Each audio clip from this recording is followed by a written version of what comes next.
What's up guys, Rashard D here with Double Level, and we're going to be looking at this radio controlled helicopter by SYMA. Let's go ahead and get this open and take a look at how they package this inside. Right, flip this on this side. You have your user manual right here. Let's open this up. Here it is. It's a really cool copter. Now under the copter you have your remote. In the plastic bag is going to be your charging cable,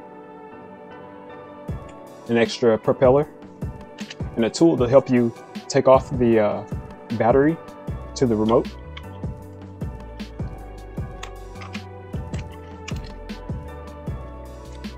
Now the remote does use AAA batteries. It doesn't come with batteries, so you would have to provide those yourself, but you get 4 AAAs in there and you'll be ready to go. Now I will say that the design of this is made really well. It's really durable. I did crash land it a couple of times and it's still holding up, still looks brand new. So I think this is a nice copter to buy if you're into RC flying.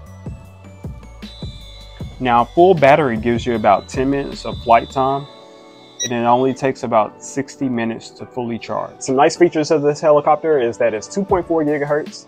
It has an auto hover mode, and if you keep it on too long, it automatically shuts off. And that's the S51H radio controlled helicopter. Hopefully the information that I gave you helps you make your decision. And if you have any questions, make sure you leave them in the comment section. Other than that, this is Rashard D with Double Level, and I'll catch you on the next one.